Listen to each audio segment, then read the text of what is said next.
මම ආරාධනා කරනවා සර් ජෝන් කොතලාවල ආරක්ෂක විශ්වවිද්‍යාලයේ ජ්‍යෙෂ්ඨ කතිකාචාර්ය සායනික මනෝවිද්‍යාඥ ක්ලිනිකල් සයිකොලොජිස්ට් ටීනා සොලමන්ස් මහත්මියට. ඉතින් කොවිඩ් වසංගතය හමුවේ හුදකලාභාවය සමාජ දුරස්ථභාවය මේ වගේ කාරණා හින්දා දරුවන්ගේ දිනෙදා කටයුතු වෙනස් වෙලා දරුවන්ගේ කියන්නේ එළි මහනට යන්න තියෙන අවස්ථාව පුද්ගලයෝ හම්බෙන්න තියෙන අවස්ථාව එයාලගේ යාළුවෝ හම්බෙන්න තියෙන අවස්ථාව ඒවා අහිමි වෙලා හින්දා යම්කිසි මානසික ආතතියක් එහෙම නැත්නම් පීඩනයක් ඇති වෙලා තියෙනවා මේක අපේ රටේ විතරක් නෙවෙයි ගෝලීයව දකින්න ලැබෙන තත්ත්වයක්. ඉතින් අපි ඉස්සෙල්ලම් පොඩ්ඩක් කතා කරමු මේක අඳුරගන්නේ කොහොමද කියන එක.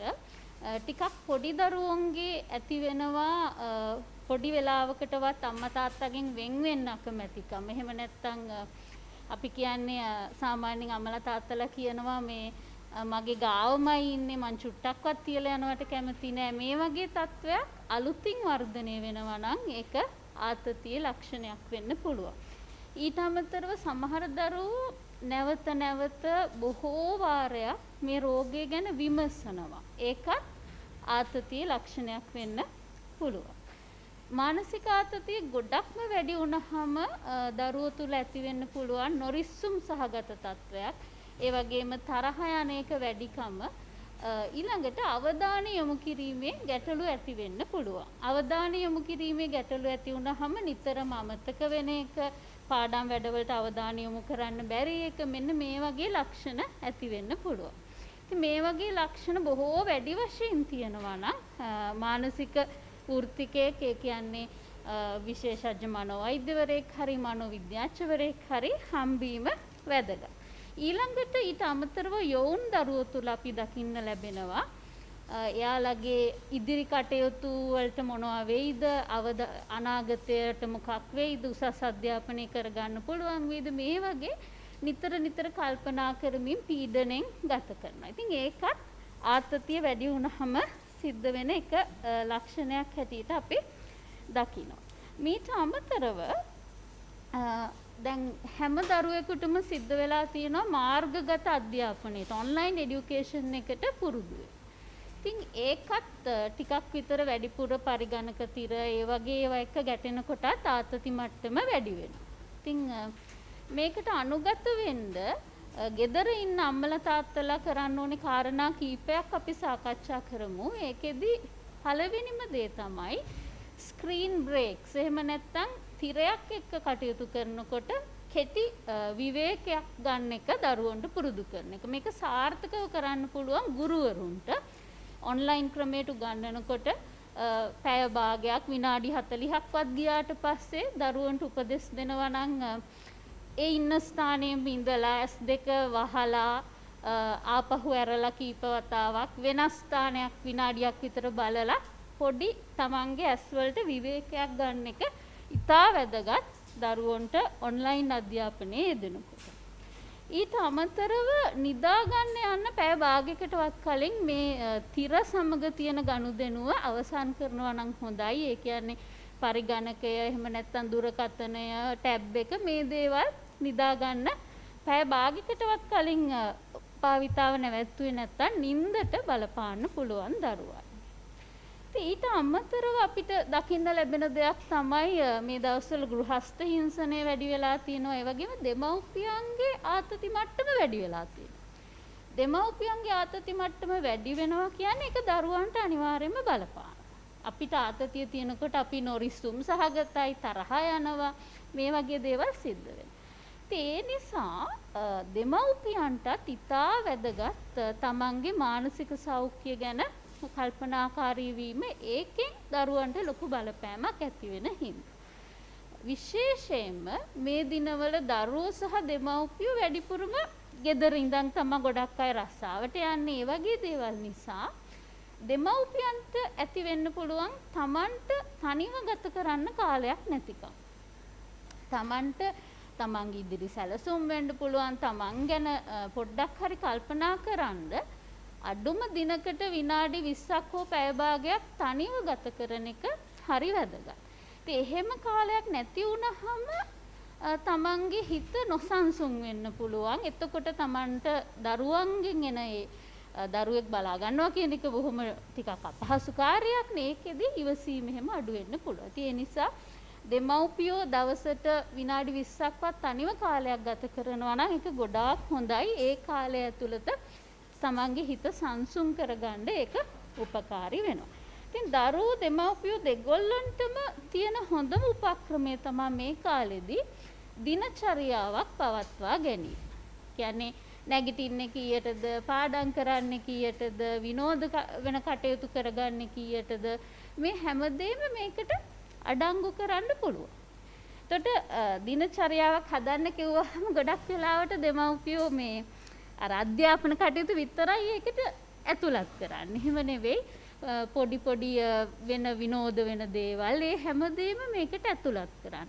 ඒකටම ඇතුළත් කරගන්න පුළුවන් තමන්ට විවේකයක් ගන්න කාලෙකුත් දෙමව්පියෝ විදිහට. ඉතින් මේකෙදි අපි කියනවා සෞඛ්‍ය ආරක්ෂිතව කොහෙවත් යන්නේ නැතුව ගෙදර ඉඳලම කරන්න පුළුවන් පොඩි පොඩි ක්‍රියාකාරකම් සෙල්ලම් ඒ වගේ දේවල් මේකට ඇතුළත් කරන්න. විශේෂයෙන් දාඩිය දාලා කය වෙහෙසලා කරන මොකක් හරි ක්‍රියාකාරකමක් දවසට එක වතාවක්වත් දරුවෙක් කරන එක කායික සෞඛ්‍ය ගැන විතරක් නෙවෙයි මානසික සෞඛ්‍යයටත් ඉතා වැදගත්. එතකොට අපිට අම්මලා තාත්තලා ඇවිල්ලා කියන කාරණාවක් තමයි අනේ ඒවා කරන්න කිව්වට කරන්නේ නැහනේ දරුවෝ කියලා. දැන් ඒ වගේ දෙයක් කලින් පුරුදු වෙලා නැත්තම් ගෙදරදී විවිධ ක්‍රියාකාරකම් වල නිරත වෙන්න දරුවා පුරුදු වෙලා නැත්තම් ටික දිනක් යනකම් ඒ පුරුද්ද ඇති වෙනකම් විනාඩි 5ක් 10ක් දෙමව්පියන්ගෙන් එක්කෙනෙක් ඒ කාර්යයට සහභාගී වෙන්න. අපි හිතමුකෝ දරුවට මිදුලේ බැඩ්මින්ටන් ගහන්න කිව්වා කියලා. ඉතින් දරුවෝ දෙන්නෙක් ඉන්නවා නම් දෙන්න බැඩ්මින්ටන් රැකට් දෙක අරගෙන ගිහින් ඔන්න චුට්ටක් වෙලා ගහලා ආය ආවා. ඒක කරන්නේ නැහැ කියන්නේ. ඒ වගේ අවස්ථාවක පුළුවන් අම්මටයි තාත්තටයි වෙලාව තියෙන විදිහට එක්කෙනෙක් විනාඩි 5ක් විතර ඒකට ටිකක් සහභාගී වෙන්න. ඒක ටික දිනක් කරොත් තමයි දරුවට ඒක පුරුදු වෙන්නේ. ඒක මම හිතන්නේ මතක තියාගත යුතු කාරණාවක්. ඊළඟට ඊට අමතරව දරුවන්ට චූටි චූටි වගකීම් පවරන්න ගෙදර දොර කටයුතු වලට.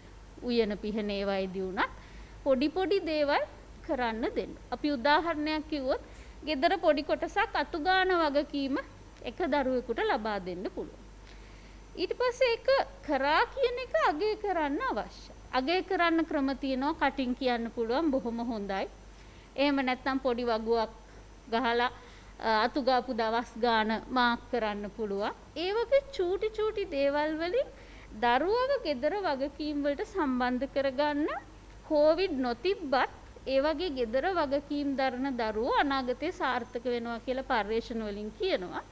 ඊට අමතරව දැන් කොවිඩ් හින්දා වෙන වෙන ක්‍රියාකාරකම් කරන එක නැවතිලා හින්දා ගෙදර දේවල් වලට සහභාගී වෙන එකෙන් දරුවාගේ මානසිකත්වය සමබර වෙනවා. ඉතින් ඉතින් චූටි චූටි වගකීම් පවරන්න ඊට අමතරව හැමදාම දිනචරියාවක් තියාගන්න කොයි වෙලාවටද යාලා පාඩම් කරන්නේ නැගිටින්නේ ඊළඟට කොයි වෙලාවටද යාලා විවේක ගන්නේ විනෝදාංශවල නිරත වෙන්නේ කියලා.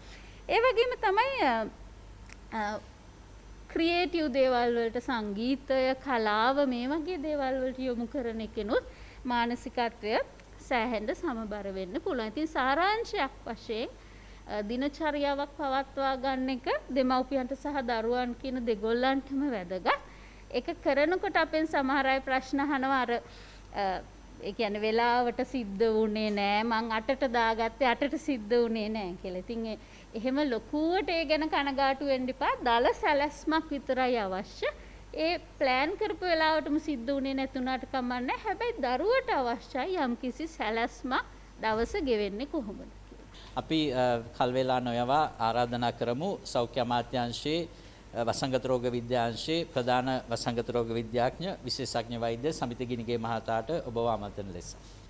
අපි මේ වර්තමාන තත්ත්වය ගැන පොඩ සාරාංශයක් කරලා මම වර්තමාන මේලිම අපේ ප්‍රත්‍යක්ෂීකරණ වැඩසටහන ගැන සැකවින් අදහස් දක්වන්න බලාපොරොත්තු වෙනවා.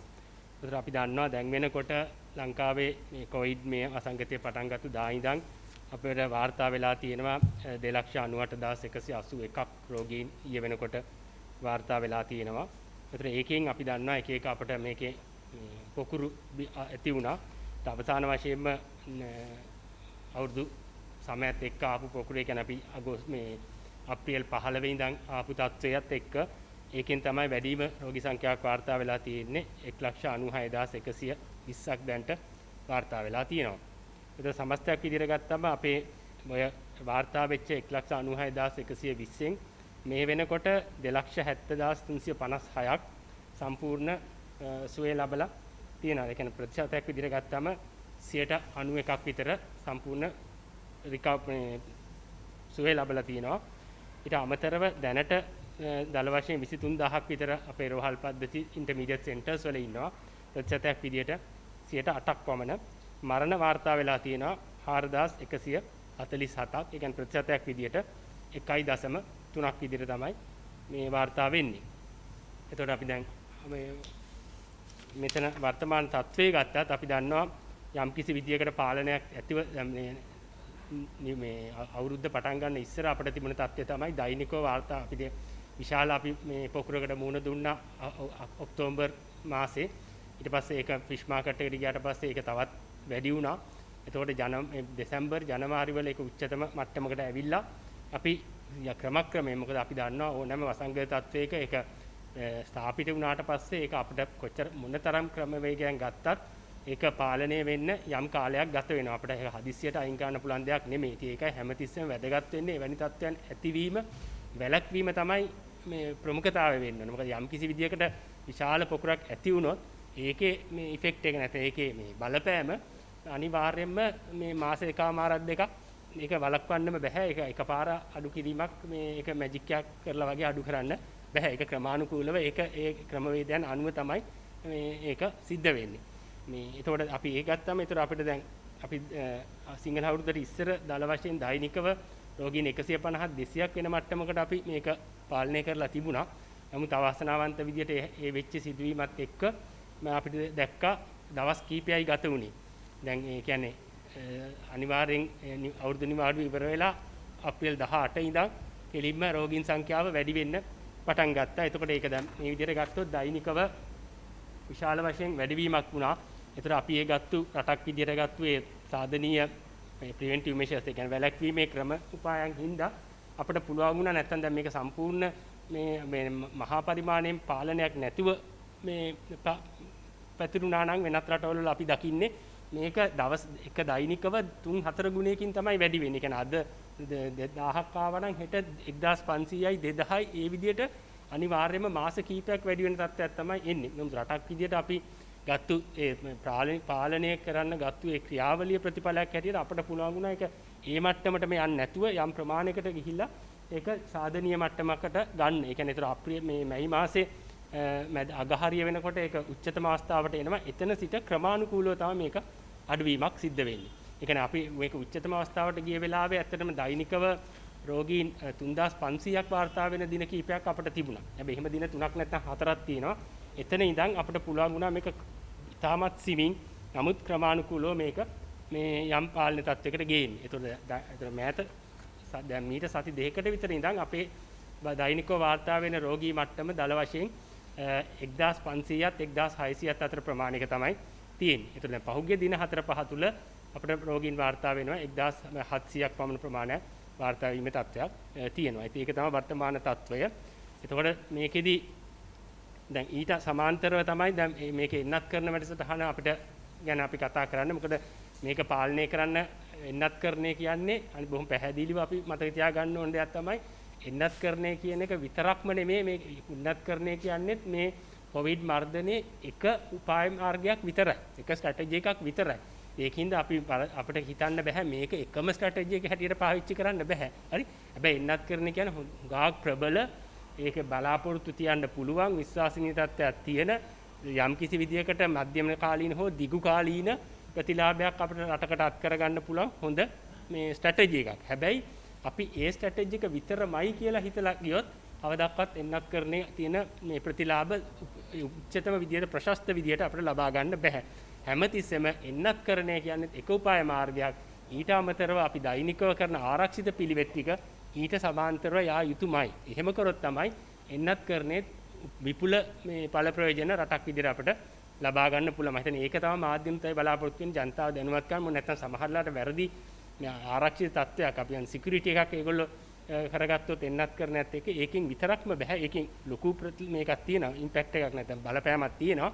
නමුත් ඒකේ උපරිම ප්‍රතිලාභ ලබා ගන්න නම් අපි අනිවාර්යයෙන්ම අනිත් ක්‍රමවේදෙනුත් ඒකට සමාන්තරව කරන්නම ඕනේ. ඒකයි බලාපොරොත්තු වෙන්නේ හරි විදියට මුඛාවරණ පළඳන එක, අත සෝදන එක, එතකොට ජනතාව ගැවසෙන තැන් වලින් අනවශ්‍ය විදියට ඈත්ව තියෙන එක, දුරස්ත භාවයේ පුද්ගල දුරස්ත භාවයේ තියෙන එක, තබුන්ට රෝග ලක්ෂණ මොනවා හරි සෙන් ප්‍රතිශා රෝග ලක්ෂණ තියෙනවා නම් අනිවාර්යයෙන්ම ඒ පුද්ගල වගකීමක් තියෙනවා තමුන් අනිත් පුද්ගලයන්ට නිරාවරණය නොවී තියෙන එක. දැන් ගාක් වෙලාවට අපි දකින්නේ තාමත් අපි දකිනවා යම් යම් පුද්ගලයන්ගේ වගකීම් විරහිත ක්‍රියාමාර්ග හින්දා සමහරලාට ඒක මුළු ආයතනයේටම වැඩපළකටම තව පොකුරක් බිහි කරනවා. හරි හොඳට ඒක හොයලා අපි විමර්ශනයේදී අපි දකින්න දේ තමයි එක පුද්ගලයෙක්ගේ නැත්තම් කීප දෙනෙක්ගේ වගකීම් විරහිත ක්‍රියාමාර්ග තාමත් විශාල බලපෑමක් තියෙනවා. ඉතින් අපි පුද්ගලයා හැටියට අපි හැමෝටම වගකීමක් තියෙන්න ඕන. මට සැක කරන රෝග ලක්ෂණ තියෙනවා නම් පළවෙනියෙන්ම මම වැට්ට නොගිහින් ජනතාවගේ අවසන් තැනකට නොගිහින් අවශ්‍ය වෛද්‍ය උපදෙස් වලට අනුව ඒක මාව පරීක්ෂා කරගෙන ඒ ක්‍රියාවලිය කරන එක. හරි ඒක සැකයේ දුරු කරනකම් ඊට පස්සේ වෛද්‍ය උපදෙස් පිළිපදින එක. තාමත් අපි දකිනවා මේකේ තියෙන ලොකු බලපෑමක් තමයි ඒ කියන්නේ ඒ උපදෙස් පිළිපදින්නේ නැහැ. සමහරු තාමත් ආත්මාර්ථකාමී විදියට ඒ කියන්නේ තමුන්ට රෝග ලක්ෂණ තිබුණාම මේ පුද්ගලික රෝහලකට ගිහලා මේක පරීක්ෂණය කරගෙන සමහරලාට shopping කරගෙන තමයි මේ ගෙදර යන්නේ. මේ ඒ වගේ උදාහරණ ඕන තරම් තියෙනවා. ඉතින් එතකොට දැන් මේ හවසට report එක ආපුවම positive කියලා තමුන් ගියා අපිට ඒක මේ ගිය තැන් බලපුවම ඒක විශාල කරදරයක් මේගොල්ලන්ගේ මේ contacts නැත්නම් ආශ්‍රිතය සොයාගන්න. ඉතින් ඒ වගේ පුද්ගල වගකීම කියන දේත් ගොඩාක් තියෙන ඒත් එක ආයතනික වගකීම. දැන් ආයතනයක් හැටලා ආයතන ප්‍රධානියා වෙන්න පුළුවන් මේ මැනේජ්මන්ට් එකටත් වගකීමක් තියෙනවා. මොකද අපි දකිනවා කාලෙත් එක්ක අර මුලින් තිබිච්ච දැන් ඉස්සර ආයතනවල හුඟක් තිබුණා අත සෝදන ෆැසිලිටිස් ඒ කියන්නේ දුරස්ත භාවයේ දැනුවත් කිරීම තිබුණා. නමුත් දැන් කාලයත් එක්ක මේවා ටික ටික සමහරලාට අත සෝදන තැන් තියෙනවා සබන් නැහැ. සමහරලාට ටැප් එක ගන්න. ඒ වගේ ආයතන වලත් වගකීමක් තියෙනවා ආයතන ප්‍රධානීන්ට ඒ පහසුකම් සපයන්න. ඒ වගේම එතන වැඩ කරන සමාජිකයන්ටත් වගකීමක් තියෙන. ඒක දැන් ඒක තිබ්බට වැඩක් වෙන්නේ නැහැ නේ. ඒවා හරි විදිහට පරිහරණය කරන්න. දැන් අපි තාමත් දකිනවා දැන් මාස්ක් එක අපි කොච්චර දාන්න කිව්වත් පාරේ ගියාම කීයෙන් කී දෙනාද ඒක හරි විදිහට දාලා තියෙන. හුඟ දෙනෙක් ටික වෙලාවක් යනකොට මාස්ක් එක තියෙන්නේ නැහැට යටින්. ඉතින් එතකොට මේ වගේ තත්ත්වයක් හරි අසීරු වෙනවා මේක පාලනය කරන්න. මොකද අපි කැමති වුණත් නැති වුණත් අපිට තව අවුරුදු දෙක තුනක් මේ කොවිඩ් එක ජීවත් වෙන්න වෙනවා. ඉතින් අපි හැමෝම අපේ ජීවන රටාව ඒකට අනුගත කරගන්න වෙනවා. එන්නත් කරණයත් එක්ක ඒකත් අනුගත කරගන්න වෙනවා. ඉතින් එන්නත් කරණය ගැන සාරාංශයක් කිව්වොත් මේ වෙනකොට මම හිතන්නේ අපි තාමත් සාර්ථකව රටක් විදියට එන්නත් කරන වැඩසටහන ක්‍රියාත්මක කරනවා. එතකොට දැන් සාරාංශයක් විදියට ගත්තොත් මේ වෙනකොට රටට අපිට මේ ලැබිලා තියෙනවා එන්නත් සමස්තයක් විදිහට එන්නත් මාත්‍රා රට ගෙන්නන් තියෙනවා මිලියන 13.8ක්.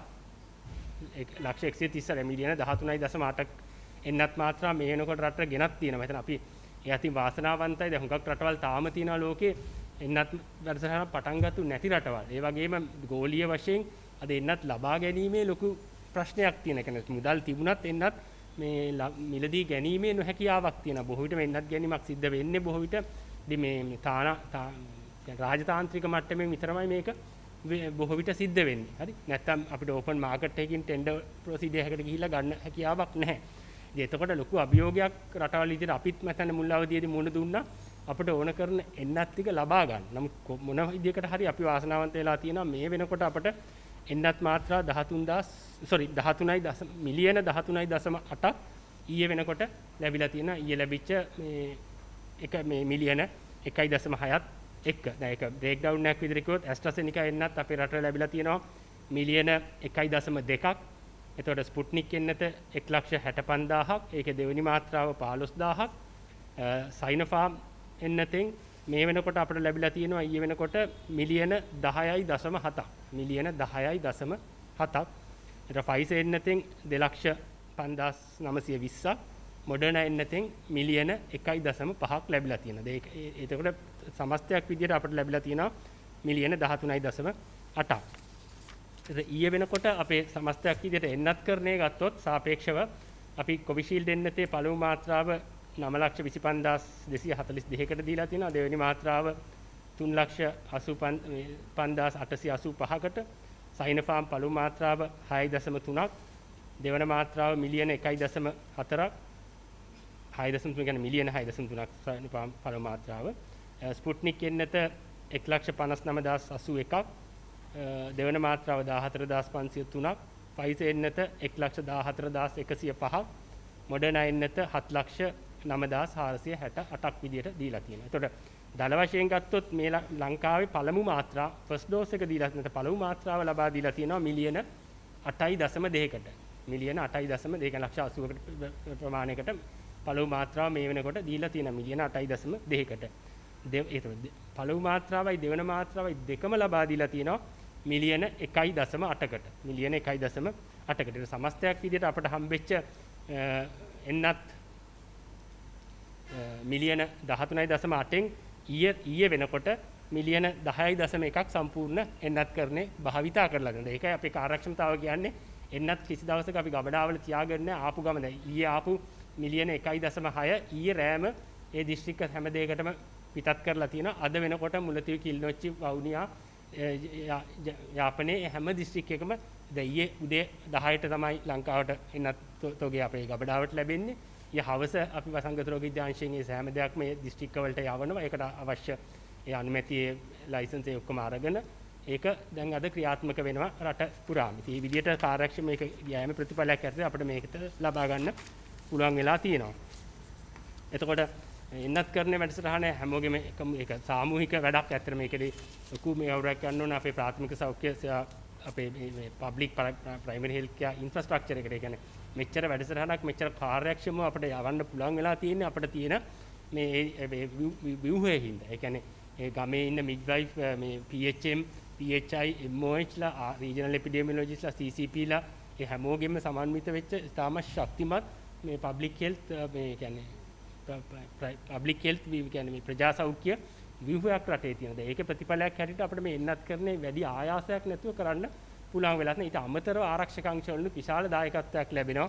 මේකට මේ කියන්නේ ඒගොල්ලන්ගේ සෙන්ටර්ස් වලින් තමයි අපිට මෑන් පාවර් කියන්නේ මේ මානව සම්පත අවශ්‍ය තැන් වලට මේ හැම ෆෝසස් වලින්මත් ඒගොල්ලන්ගේ ඒ දායකත්වයේ උදැන්නවා. තව ෆෝසස් වලින්මත් සමහර තැන් වල සෙන්ටර්ස් පවත්වාගෙන යනවා. ඉතින් මේ හැමගේම සාමූහික ක්‍රියාත්මකයක් විදිහට එතක දේශපාලන අධිකාරියවලුත් ජනතාව එතනට ගේන්න ලොකු දායකත්වයක් ලැබෙනවා. මේ හැමගේම සාමූහික ක්‍රියාවලිය ප්‍රතිඵලයක් හැටියට අපිට මේක ලබා ගන්න පුළුවන් වෙලා තියෙනවා. මේ තියෙන්නේ රටේ තත්ත්වය. දැන් මේ හැම දෙයක්ම ඔයගලන්ට අපේ වෙබ්සයිට් එකට ගියොත් ඩේලි බලා ගන්න පුළුවන්. හරි. ඒ කියන්නේ මේ එන්නත් කරන්නේ මේක මේ වසංගත රෝග විද්‍යාංශයේ වෙබ්සයිට් එකේ හැමදාම යථාවත් වෙනවා මේ අනිත් තොරතුරුත් එක්ක. ඒතර දැන් ඊයේ මේ ඊයේ එන්නත් කරන්නේ අදාළ නැතුව මේ තත්ත්වය තමයි දැන් වෙනකොට රටේ 30ට වැඩි. මොකද අපි රටක් විදිහට මුලින්ම ටාගට් කළේ මේ ඉස්සෙල්ලම 30ට වැඩි මුලින්ම 60ට වැඩි ඊට පස්සේ 30ට වැඩි කියලා ගත්තා. ජනතාව එන්නත් කරනවයි කියන පදනම තමයි තිබුණේ. ඒක දැන් ඊයේ වෙනකොට 30ට වැඩි ජනතාවගෙන් මේක වැරදි විදිහට මෙයා කරන්න එපා. මම කියන්නේ සමස්ත ජනතාව කියන්නේ මුළු පොපියුලේෂන් එකේ සමස්ත ජනගහනය නෙමෙයි 30ට වැඩි ජනගහනයෙන් ගත්තම රටේ මේ වෙනකොට 68.4කට එක මාත්‍රාවක් හෝ ලබා දීලා තියෙනවා. ඒක ලංකාවේ 30ට වැඩි ජනගහනයෙන් 68.4කට එක මාත්‍රාවක් මේ වෙනකොට ලබා දීලා තියෙනවා. ඊට අමතරව මාත්‍රා දෙකම ලබා දීලා තියෙනවා මිලියන 116.1කට මාත්‍රා දෙකම ලබා දීලා තියෙනවා ජාතික වශයෙන්. ඒතර දිස්ත්‍රික් වශයෙන් ගත්තම සමහර දිස්ත්‍රික්කවල ඉතාමත් දැන් එක මාත්‍රාවක් ලබා දීම ප්‍රතිශතය මාතලේ 100%ක් මට්ටමකට තියෙනවා. ගම්පහ 98%ක්, කොළඹ 98%යි, නුවර 97%යි, මන්නාරම 90%යි, කළුතර 85%යි, මාතර 80%යි, හම්බන්තොට 74%යි. ඒ කියන්නේ මේ මට්ටම තියෙන. අනිත් දිස්ත්‍රික්කවලත් ගත්තම නුවරඑළිය 60%යි, ගාල්ල 58%යි, බදුල්ල 54%යි, කුරුණෑගල 56%යි. ඒ අනාදි වශයෙන් මේක තියෙනවා. දැන් මේ ප්‍රෝග්‍රෑම් එක දැන් ඉස්සරහටත් තව මිලියන 3-4ක් එන්නත් කරන්නේ සිද්ධ වෙනවා ඉදිරි දින 3-4 ඇතුළත. එතකොට අපිට මේක තවත් උපරිමයක් බලාපොරොත්තු වෙන්න පුළුවන්. ඉතින් එතකොට දැන් ඒක තමයි එන්නත් කරන වැඩසටහනේ සාර්ථකත්වය. ඒතර අපිට දැන් මේකේ ඊළාට ගන්න තියෙන පණිවිඩය තමයි දැන් එන්නත් කරන්නේ දැන් සාර්ථකව සිද්ධ වුණා. දැන් මෙතන අපි දැන් කිව්වට කොළඹ අපි 98ක් 99ක් එන්නත් කරන්නේ කරා කියන්නේ අපි එන්නත් දීපු ගාන කොළඹ ඉන්න 30ට වැඩි ජනගහනයෙන් බෙදලා ගන්න ප්‍රතිශතය. ඉතින් එතන පොඩි මේකෙන් අදහස් වෙන්නේ නැහැ කොළඹ අපි මේ වෙනකොට 30ට වැඩි හැම දිනෙකම එන්නත් කරන්නේ කරයි කියලා. මොකද කොළඹ ගම්පහ කළුතර වැනි ප්‍රදේශවල අපි දන්නවා සැලකිය යුතු ප්‍රතිශතයක් ඉන්නවා පිටින් ඇවිල්ලා පදිංචි වෙන රස්සාවලට ඇවිල්ලා තාවකාලිකව ඉන්න කටයුතු. ඒගොල්ලන්ටත් එන්නත් කරන්නේ දීලා තියෙනවා. හරි. ඒක හින්දා කොළඹ ජනගහනයෙන් මේක බෙදපුවම තව අනිවාර්යයෙන්ම තව ගොඩක් නෙමෙයි යම් කිසි ප්‍රතිශතයක් ඉන්න පුළුවන් වැක්සින් ලැබිය යුතු. ඒවත් බලලා ඉදිරි කාලවලදී එන්නත් කරන්න බලාපොරොත්තු වෙනවා. දැන් ඒකත් එක්ක අපිට තියෙන ඊළඟ ජනතාවට දෙන්න තියෙන පණිවිඩය තමයි අපි දකිනවා මේ එන්නත් කරන වැඩසටහන සාර්ථකව. දැන් උදාහරණයක් විදිහට ගත්තාම ඊයේ දවසේ වෙනකොට එක දිනකට අපි 3,70,000ක් ඊයේ දවසේ එන්නත් කරණය කරලා තියෙනවා. ඊට ඉස්සර වෙන දවසේ 4,30,000ක්. ඒ කියන්නේ තාමත් මේ කියන්නේ ප්‍රශස්ත මට්ටමකින් ඒ එන්නත් කරන වැඩසටහන ප්‍රජා මට්ටමින් ක්‍රියාත්මක වෙනවා. ඉදිරි දිනවලත් අනිවාර්යෙන්ම බලාපොරොත්තු වෙනවා ලක්ෂ 3.4 අතර ප්‍රමාණයක් දෛනිකව අපිට එන්නත් කරණය කරන්න පුළුවන් වෙයි කියලා. ඉතින් ඒ අතර කරන අතර යම්කිසි සැලකිය යුතු මේ අපි මේ ඔබ්සර්වේෂන් එක මේ අපි දකිනවා යම්කිසි මේ දෙයක් තවම අපි අතර එන්නත් නොගත්තු කොටසක් ඉන්නවා. අපි දැන් කොළඹ ගම්පහ මේ කළුතර ගත්තාම අපි දැන් විශාල ආවරණයක් කරලා තිබ්බට තාම හමු වෙන රෝගීන්ගෙන් හමු වෙන මරණ වලින් ගත්තම තවමත් සැලකිය යුතු ප්‍රමාණයක් ඉනවා මේ එන්නත් කරන්නේ නොකරගත්ත අය. ඒක ගැන අපි තාමත් අවධානය යොමු කරන්න ඕනේ ඉස්සරහට. මොකද නැත්තම් අපි මේ අපේක්ෂිත අරමුණ එන්නතෙන් අපිට ලබා ගන්න බැරුව යනවා. ඒ කියන්නේ උදාහරණයක් විදිහට ප්‍රජාවක විශාල ප්‍රමාණයක් එන්නත් කරන්නේ කරාම අර එන්නත් කරන්නේ නොගත්ත ටික දෙනා අනිවාර්යයෙන්ම වැඩි අවධානමකට ලක් වෙනවා නිරන්තරයෙන්. මේ වගේ රෝගී තත්ත්වයක. ඉතින් එතකොට ඒගොල්ලෝ අනිවාර්යයෙන්ම සෑම කෙනෙක්ම එන්නත් කරන්නේ ලබා ගැනීම ඉතාමත් වැදගත් වෙනවා. ඉතින් ඒකින්ද ප්‍රජාවට දෙන්න තියෙන පණිවිඩය තමයි මාධ්‍ය වලින් තමයි බලාපොරොත්තු වෙන්නේ. මෙතන හැමෝගෙම යුතුයකමක් තියෙන. මොකද මේ එන්නත රටක් විදිහට කිසිම මුදලක් අය කරන්නේ නැතුව සම්පූර්ණ අපේ නිදහස් සෞඛ්‍ය සේවයෙන් නිකන් ලබා දෙන්නේ. හරි. දැන් කිසිම තැනක ඔය මූලික දිස්ත්‍රික්කවල ලොකු පෝලිං එහෙම කිසිම ප්‍රශ්නිකුත් නැහැ. දැන් ගම්පහ මේ බස්නාහිර පළාතේ ඕන කෙනෙකුට බොහොම කෙටි කාලයක් තුල ගිහිල්ලා එන්නත අරගෙන එන්න පුළුවන් මට්ටමකුත් තියෙනවා. ඉතින් ඒකින්ද කිසි කෙනෙකුට මේ එන්නත නොගැනීමට කිසිම හේතුවක් නැහැ. හරි. නමුත් ප්‍රශ්නේ තියෙන්නේ විවිධ හේතු උද දැන් අර මේ උනන්දුව තියන අය ඔක්කොම අරන් ඉවරයි. දැන් තව සුළු කොටසක් ඉන්නවා මේගොල්ලෝ එන්නත් කරන්නට යන්නේ නැති. ඉතින් ඒ ගැන වැඩි සැලකිල්ලක් ඉදිරියේදී යොමු කරන්න වෙනවා. විශේෂයෙන්ම වයසක අය. මොකද අපි ගත්තොත් මෙතන දැන් මරණ අනුපාතය ගැන මරණ ගැන අපි මේක කතා කළොත් දැන් තාම පේන දේ තමයි අපි දැන් මේ වාර්තා වෙන මරණ වලින් සැලකිය යුතු ප්‍රතිශතයක් වාර්තා වෙන්නේ මේ වයස්ගත කාණ්ඩවල. හරි. ඒ කියන්නේ එතනයි තියෙන ප්‍රශ්නේ. දැන් අපේ එක අරමුණක් තමයි එන්නත් කරන්නේ. පළවෙනිම අරමුණ තමයි මරණ අඩු කරන එක. දෙවෙනි අරමුණ තමයි මේ සම්ප්‍රේෂණය අඩු කරන එක. දැන් ඔය අරමුණු දෙකෙන්ම තමයි අපි මේක කරන්නේ. ඉතින් ඒක මරණ අඩු කරන එකේ අරමුණෙන් තමයි මුලින් අපි කිව්වේ මේ 60ට වැඩි අයට එන්න කියලා. නමුත් එතනත් යම් අඩුවක් දැක්කා. 60ට වැඩි අයට විතරක් අපි මේ ප්‍රෝග්‍රෑම් එක කරනකොට මේ යම් කිසි පසුබෑමක් තිබුණා. ඊට පස්සේ තමයි ඒක 30ට වැඩි අයට අපි වැඩිපුරම කරේ සම්ප්‍රේෂණය අඩු කරන්න. දැන් අපි ගත්තාම දැන් ඒකට දෙන්න තියෙන මේ පණිවිඩය තමයි දැන් උදාහරණයක් විදිහට ගත්තොත් අපි දැන් රටේ වෙලා තියෙන මරණ 4175න් 177ක් සිද්ධ වෙලා තියෙන්නේ 60ට වැඩි කට්ටියගේ. සමස්ත මරණ සංඛ්‍යාවෙන් 177ක් සිද්ධ වෙන්නේ මේ අවුරුදු 60ට වැඩි කට්ටියගෙන්. 122ක් විතරයි 30ත් 59 අතර සිද්ධ වෙලා තියෙන්නේ. ඒතර 30ට අඩු අය අතර 1.2ක් වැනි ප්‍රතිශතයක්. ඒ කියන්නේ 60ට වැඩි අය විශාල අධි අවදානමක් තියෙනවා මෙවැනි මරණ වලට ලක් වෙන්නේ. ඉතින් ඒකින්ද 60 මෙතන දෙන්න ඕන පාඩම තමයි 60ට වැඩි අය අනිවාර්යයෙන්ම එන්නත ලබාගෙන තමුන් ආරක්ෂා විය යුතුයි. එහෙම නැත්නම් තමුන් අනවශ්‍ය විදියට අවදානමකට ලක් වෙන එක තමයි සිද්ධ වෙන්නේ. දැන් මේක තවදුරටත් මේක මේ අණු කණ්ඩ වලට වයස් කණ්ඩ වලට ගියොත් අපේ වාර්තා වෙන මරණ වලින් සමහරුගේ මතයක් තියෙනවා ගොඩක් වයස නම් එන්නත් කරණය කරලා තේරුම ඒ වගේ මතයක් තියෙනවා වෙන්න පුළුවන්.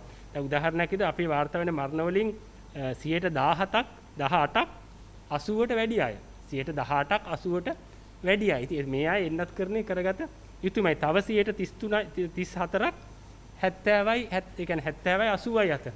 හරි. ඉතින් ඒ කියන්නේ මේ හුඟක් වයෝවෘද්ධ කාණ්ඩවල අය විශාල අවදානමක ඉන්නා මේ මරණ වලට. ඉතින් ඒකින්ද ප්‍රජාවට යා යුතු පාඩම තමයි දැන් ගෙදර දරුවන්ට හරි තියෙන මේ ගන්න ඕන දේ තමයි මේ අවස්ථාවෙන් ප්‍රයෝජන අරගෙන තමන්ගේ මහලු අම්මා තාත්තා එන්නත්කරණය කරන එක. නැත්තම් මේක අපි නොකර හිටියොත් පස්සට දුක් වෙන්න කාලයක් නැහැ. මොකද ලෙඩේ හැදුනට පස්සේ මේගොල්ලන්ට සුව වීමේ ප්‍රවණතාවය අඩුයි තරුණයට සාපේක්ෂව. ඉතින් ඒකින්ද ඒක මොකක් හරි කරදරයක් වෙනකන් ඉන්නේ නැතුව දැන් නිකන් එන්නතක් තියෙනවා, ලබා ගැනීමට හැකියාවක් තියෙනවා. ඒක ලබා දීම දරුවන්ගෙත් ඒ හැමෝගෙම ඥාතීන්ගේ වගකීමක් වෙනවා. විශේෂ අවධානයක් යොමු කරලා ඉදිරි කාලවලදී මේ වයස්ගත අයට මේ එන්නත ලබා දීම.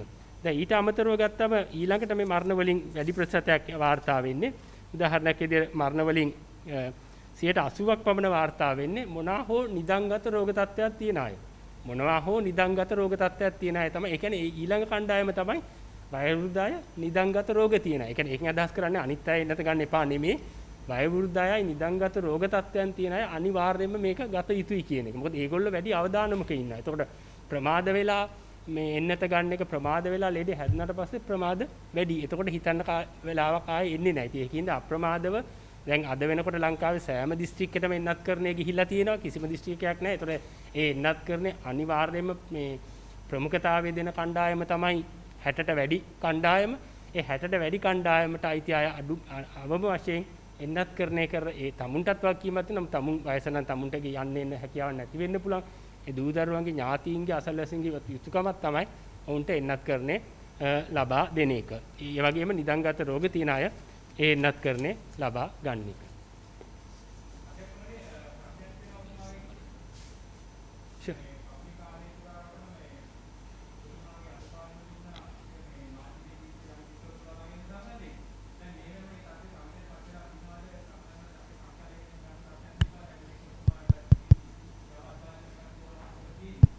නෑ මම හිතන්නේ අපේ ඔයගොල්ලෝ අපේ මේ වෙබ් අඩවියට ගියාම මේ සංඛ්‍යාලේඛන සෑම දෙයක්ම නිරන්තරයෙන්ම යථාවත් වෙනවා.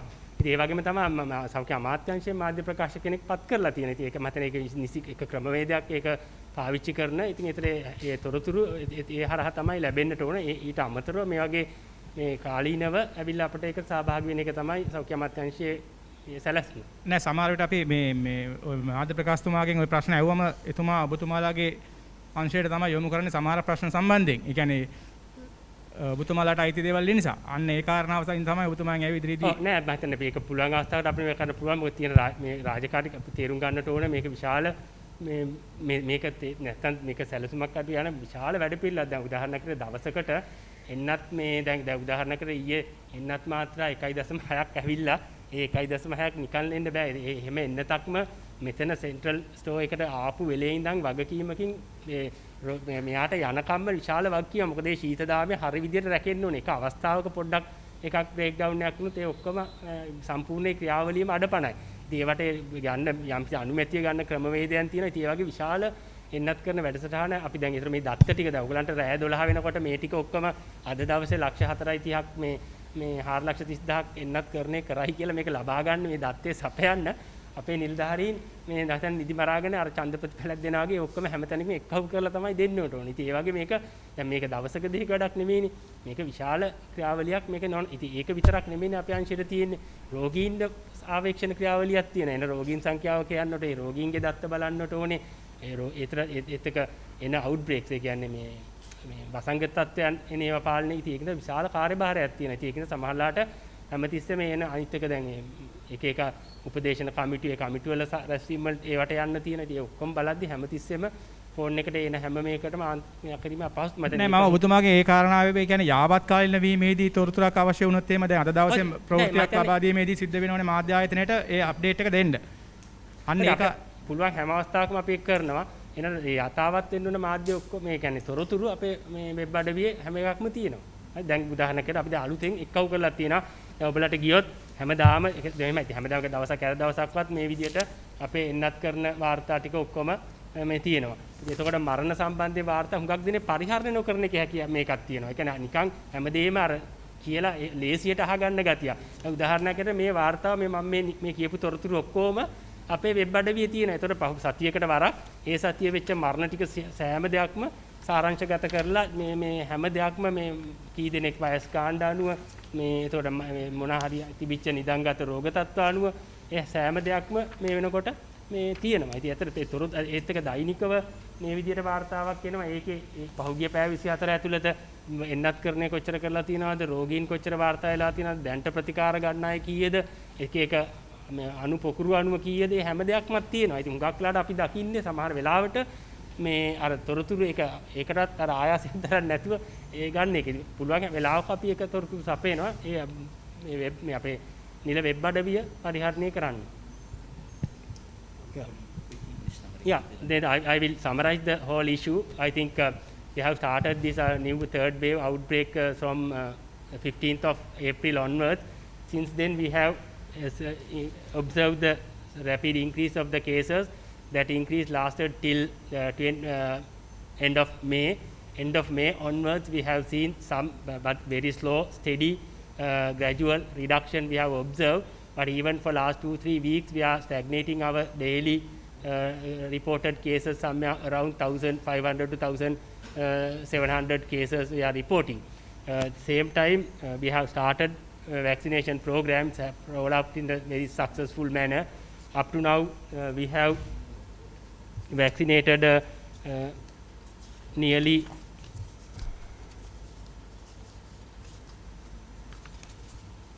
country has received nearly 13.8 million vaccines, and we have vaccinated 10.1 million people we vaccinated altogether. Then coverage wise, I think nationally above 30 coverage is somewhere around 68.4 for with single dose coverage. 2-dose coverage is somewhere around 16.3. But the vaccination program is going on. The key message we want to convey you all is to encourage people, needy people, because still our nearly 80% of the deaths are occurred above 60%, above 60 years of age population. Because this is a key. Other than that, 80% of the deaths reported among people with other comorbidities. These are the people need to get vaccination. Please promote them to get their vaccination, because through free health system we are having vaccine. Now currently there is no much rush even in the vaccination centers. Take this opportunity and some more the other give the public the message. Elderly people need to get vaccination as well as the people with other comorbidities. Doctor, thank you for your efforts to combat this virus. Just one small question now with related to the Delta variant. What is the status of it? Is it spreading fast, and the effectiveness of the virus vaccine, especially the AstraZeneca vaccine? Because we saw the AstraZeneca vaccine was used mainly in countries like India, but still the Delta variant was spreading vastly. So what is the status of that, doctor? Yeah, I think whatever the everything is whatever the available currently available evidence, because this is an evolving subject, everything is changing with more and more evidence. Whatever the available evidence, but all the vaccines currently which we are using are effective against Delta variant. Okay, because of that, I think that's some consolation. But still, main issue is today's in the globalization concept. One country can't, protect that particular territory with particular brand, because because even a strong mutated viral strain started, it will spread rapidly to all over the country, because even that Delta is not in the India, but even in the US, nearly 20% of the cases are due to Delta. Because of that, globally cases will come. Because of that, I think we have to take maximum measures. We have already taken to protect importation of the thing, but inevitable to avoid 100% avoid invasion of the virus. Anyway, now because of the random sampling technique which we used, we have found Delta viruses in certain clusters. Delta virus cases were reported. But main key message I think we have to convey to the public is whether it's a Delta or Alpha, I think preventive measures are same. Because even as far as if we are following, because sometimes I think our people also now getting a Delta strain as some excuse, but it's not excuse, but we have to practice our day-to-day protective measures, as far as if we are wearing the mask properly, washing hand and making a proper distance and avoid unnecessary gathering. That's the same preventive measures will applicable for Delta also. Okay, because that's the thing, because luckily vaccination program is rolled out, that's going to be additional support for us, but that's alone not enough. We have to further strengthen our basic preventive measures. If you are practice our basic preventive measures with this vaccination, I think Delta virus thing may not be a big, anyway, it's going to be a challenge, but I think whatever that we can neutralize it up to a reasonable level.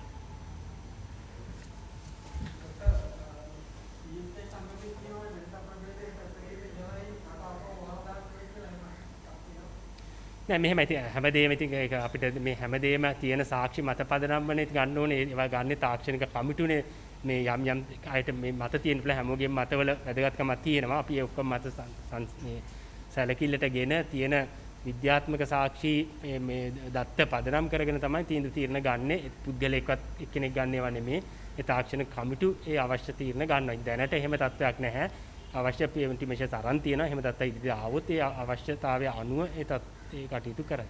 අමාත්‍යාංශයේ වසංගත රෝග විද්‍යාංශයේ ප්‍රධාන වසංගත රෝග විද්‍යාඥ සමිත ගිනිගේ මහතාට බොහොම ස්තුතියි. අපි කල් වේලා නොයවා විශේෂඥ වෛද්‍ය හේමන්ත හේරත් මහතාට ආරාධනා කරමු. ඉන්පසුව ප්‍රශ්න තියෙනවා නම් අපි ටීනා සොලමන්ස් මහත්මියට යොමු කරමු. සුබ දවසක් සියලු දෙනාටම. මම හිතනවා විශේෂඥ වෛද්‍ය සමිත ගිනිගේ මැතිතුමා අවශ්‍ය කරන තොරතුරු ලබා දුන්න නිසා මේ වෙලාවේ සංඛ්‍යා ලේඛන ඉදිරිපත් කිරීමට මම පෙළඹෙන්නේ නැහැ. ප්‍රධාන පණිවුඩ කීපයක් තියෙනවා.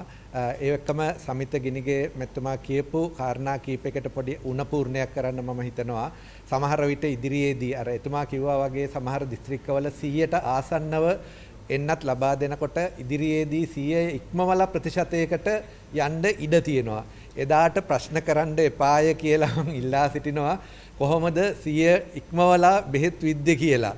ඒක වෙන්නේ අර එතුමා කිව්වා වගේ අපි ඇස්තමේන්තුගත ඉලක්ක ජනගහනයකට සාපේක්ෂව දීලා තියෙන එන්නත් ප්‍රමාණය තමයි අපි ඉදිරිපත් කරන්නේ. මොකද මේ වෙනකොටත් මට පණිවුඩයක් එයාගේ ප්‍රශ්නයක් ඇහුවා. යම් දිස්ත්‍රික්කවල දැන් 100ට ඉක්මවලා කියන්නේ කාටවත් ආයෙ ගහන්න ඉතුරු වෙලා නැද්ද කියලා.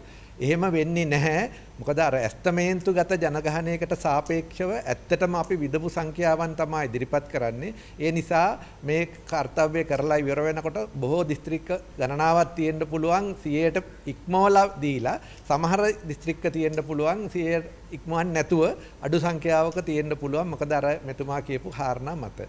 ඒ වගේම මම හිතනවා අර 120ක් පමණ ඩෙල්ටා වේරියන්ට් එකේ ඉන්නවා කියන එක ගැන ලොකු ප්‍රසිද්ධියක් දීලා තිබුණා. මේක කොළඹ ප්‍රදේශයේ ගත්ත සාම්පල් වලින් සෞඛ්‍ය අමාත්‍යාංශයේ වෙත දුන්න sannivedana වුණු පණිවුඩයක් පිළිබඳව අපගේ විසින් කරන ලද විමර්ශනකට දුන්න ප්‍රතිචාරය අනුව දබාගත් දෙයක්.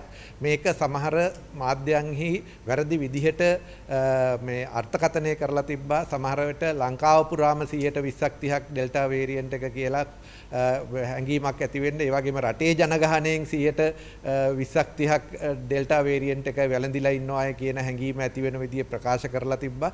මම හිතනවා ඒක නිවැරදි කළ යුතුයි. එවැනි තත්වයක් උද්ගත වෙලා නැහැ. නමුත් ලංකාවේ විවිධ ප්‍රදේශවලින් මේක වාමු වීමත් එක්ක අපි සියලු දෙනාම මෙවැනි වෛරස් ප්‍රභේදයක් ව්‍යාප්ත වෙන එක වළක්වන්න අවශ්‍ය පියවරවල් ගැනීම වැදගත් වෙනවා. ඒ වගේම තමයි මේ දිනවල අවශ්‍ය කරන ඔක්සිජන් ධාරිතාව ඉක්මවලා ගියා කියන වැරදි ප්‍රවෘත්තියක් මගේ නමින් ඉදිරිපත් කරලා තිබුණා සමහර මාධ්‍යවල. එවැනි තත්ත්වයක් උද්ගත වෙලා නැති බව නැවත අවධාරණය කරනවා. ඔක්සිජන් අවශ්‍යතාවය යම් ආයතනවල සමහර ආයතනවල ඒ සැපයුමට ඉල්ලුමට සාපේක්ෂව සැපයුම සැලසුම් කරලා තියෙන අවස්ථාවක සමහර වෙලාවල් වලට මේ උපරිම තමන් ළඟ තියෙන තොග ඉක්මවා යෑමට තරමට තත්වයක් උද්ගත වුණාම තව කොහෙන් හරි ඔක්සිජන් ලබා ගැනීමට එම ආයතන කටයුතු කරනවා. එවැනි අවස්ථාවන් වලදී ඒක ඒ අර්බුදකාරී තත්වයට පත් වෙලා ඔක්සිජන් නැතිවීමක් නිසා නෙවෙයි අවශ්‍ය කරන සැලසුම් අනුව කල්තතුව ඒ තොග රැක්ස් කිරීමේ ක්‍රියාවලියන් තමා මේ විදිහට වාර්තා කරලා ඒක ඉදිරිපත් වෙන්නේ. ඒ නිසා සියලුම සෞඛ්‍ය ආයතන මෙවැනි අවස්ථාවන් වලට අවශ්‍ය කරන පෙර සූදානම කරන එක ඒක අර්බුදයක් ඇති වුණාය කියන විදිහට මම හිතනවා මේ අර්ථකථනය කරන්න නැතුව කරන්න එපාය කියලා මම ඉල්ලා සිටිනවා. මම හිතනවා වෙන මොකුත් ප්‍රශ්න තියනවාද දන්නේ නැහැ. මේ වෛද්‍යතුමනි දැන් අපි දැක්කා මේ කැපිටල් මහරජා සමූහ ව්‍යාපාරයේ රාජමහේන්ද්‍රන් මහතාගේ මරණය සම්බන්ධයෙන් කොවිඩ් ආසාදිත වීමෙන් තමයි මේ මරණය සිද්ධ වෙලා තියෙන ගැන වාර්තා වුණා. ඒ සම්බන්ධයෙන් දැන් මේ මරණයේ කටයුතු සම්බන්ධයෙන් අතිවිශාල පිරිසක් සහභාගී වෙලා තිනවා. මේ සම්බන්ධයෙන් සෞඛ්‍ය අධ්‍යක්ෂවරයා කොළඹ මහනගර සභාවේ ප්‍රධාන පුද්ගලයාගේ මේ සම්බන්ධයෙන් වාර්තාවක් ඇඳවලා තිනවා. මේ සම්බන්ධයෙන් යථා තත්ත්වය කොහොමද ඔබතුමා? ඒක ලැබුණු පසු ඒකේ විස්තර ටික තමන්නාන්සලට ලබා දෙන්න මම සෞඛ්‍ය සේවා අධ්‍යක්ෂ ජනරාල්ට මොකද තාම මට ඒක පිළිබඳව දැනුවත් කරලා නැහැ. කියන්නේ ඒ වාර්තාව ලැබුණු බවක් අපිට දැනුවත් කරලා නැහැ. හරි. එතන ඔබට ඒ උත්තරෙන් සෑහීමට බලන්න පුළුවන්. නමුත් මේ ප්‍රශ්නේදී ඔබතුමා කොහොමද ප්‍රශ්නෙට උත්තර දෙන්නේ කියලා මම මේ බලන්නේ. ඔබතුමාලා දැන් හැම කොවිඩ් මාධ්‍ය සාකච්ඡාවකදීම කියනවා මේ නිරෝධායන රීතීන් සහ නීතීන් හැම දෙයක්ම කියනවා. මේ කොහොමද මේ මරණයක් සිද්ධ වුණාම මගුලක් සිද්ධ වුණාම කොහොමද කියන්නේ එක. දැන් මේ සිදුවීම සම්බන්ධයෙන් ඔබතුමාට ප්‍රායෝගිකව දැනීමක් දැන් මේ මම කතා කරන ක්‍රමවේදයත් එක්ක තියෙන්න පුළුවන් සහ ඔබතුමාලත් ඇති. එතකොට කොහොමද ඔබතුමා මේ සම්බන්ධයෙන් සාධාරණ උත්තරයක් දෙන්නේ? උත්තරයක් දෙන්නේ මම හිතනවා මේ වෙනකොට සෞඛ්‍ය සේවා අධ්‍යක්ෂ ජනරාල්තුමා ඒ අවශ්‍ය කරන ඒ විමසීම කරලා ඒකට ඒ ලැබෙලා තියෙන කරුණු අනුව කවුද මේකට වගකිය යුත්තේ කියන එක හොයාගෙන ඒ කටයුත්තට අවශ්‍ය කරන පියවර ගනීවි. ඒ කියන්නේ අපි සාමාන්‍ය අයට විතරක් නීති රීති දාලා අනිත් අයට නීති කඩ කරනවා නම් කාර්යය ඒකේ වගකීමත් ඔබතුමාලාට තමයි තියෙන්නේ. මම හිතනවා ඒක ඔබතුමා ඒ විදිහට කියනවා නම් ඒක මම සෞඛ්‍ය අමාත්‍යාංශයේ හැටියට මාධ්‍යයට මම සම්බන්ධීකරන පුද්ගලයා හැටියට ඒක කොයිතරම් දුරට වළංගුද කියන එක මම දන්නේ නැහැ. නමුත් සෞඛ්‍ය අමාත්‍යාංශයේ හැටියට රජයේ හැටියට මේ නීතියට අනුව කටයුතු කරන එක ගැන අපි සියලු දෙනාගේම ලොකු වගකීමක් තියෙනවා. ඒ වගේම තමයි මාධ්‍යයක් හැටියට එවැනි ස්ථානයක මමත් ඒ පින්තූර වල දැක්කා පින්තූර ගන්න අයම හිටියා 100 ගණනක්. ඉතින් ඒකත් එක්ක මම හිතනවා මේක අපි සැලකිය යුතුයි. අපි සියලු දෙනාම එකා වගේ මේවට වගකීමෙන් කටයුතු කළ යුතුයි. ඔව් ඒ කියන්නේ ඊළඟ නීති කැලකෙනවා නම් ඔබතුමාලාට සාමාන්‍ය මිනිස්සු ඇඟිලි දික් කරන්න පුළුවන් සෞඛ්‍ය අමාත්‍යාංශයේ මේ සාමාන්‍ය මිනිසුන්ට විතරද මේ කාර්යය කරන්න කියන්නේ කියලා. නෑ එහෙම එකක් නෙවෙයි. අපි කිසිම කෙනෙකුට වෙනසක් කරන්නේ නැහැ. වෙලා තියෙන්නේ සෞඛ්‍ය අමාත්‍යාංශයට අර පොලිස් නිලධාරියාගේ රාජකාරිය කරන්න පුළුවන්කමක් නැහැ. ඒක ඒ ආදාළ ආයතන මගින් කළ යුතුයි. ඒ විට අමතරව එහෙම සිද්ධියක් සිදු වෙලා තියෙනවා නම් වරදක් සිදු වෙලා තියෙනවා නම් අපිට ලැබිලා තියෙන බලතල අනුව කටයුතු කරන්නයි අපිට පුළුවන් වෙන්නේ.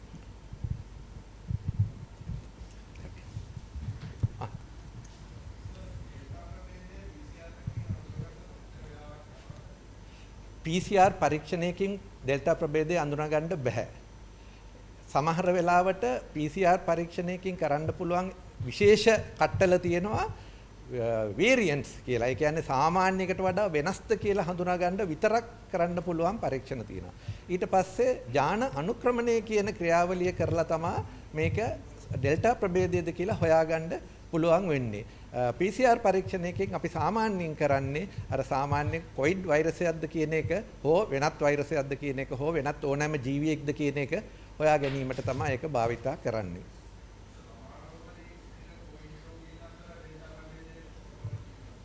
එහෙම වෙන් කරලා හඳුනාගෙන ජීන් සීක්වෙන්සින් කරලා වාර්තා වෙලා නැහැ තවම. නැහැ කියන්න බෑ. අපි දන්නේ නැහැ මොකද අපි දැන් අපි කියන්නේ කොළඹ දිස්ත්‍රික්කයෙන් අපිට හමු වෙලා තියෙනවා. එතකොට ඒ ළමා රෝහලේ ඉන්න අය අතරේ එක්කෙනෙක්වත් ඒක නෙවෙයි කියන්න අපිට පුළුවන් කමක් නැහැ. මේ දක්වා අපිට එහෙම ජීන් සීක්වෙන්සින් කරලා රිපෝට් කරපු එකක් අපිට වාර්තා කරලා නැහැ. දැනට ශ්‍රී ජයවර්ධනපුර විශ්වවිද්‍යාලයේත් ඒ වගේම කොළඹ විශ්වවිද්‍යාලයේත් ඉදිරියේදී තවත් රජයේ ආයතන කීපයකත් මේ කටයුත්ත කරන්න අපිට සැලසුම් කරලා තියෙනවා.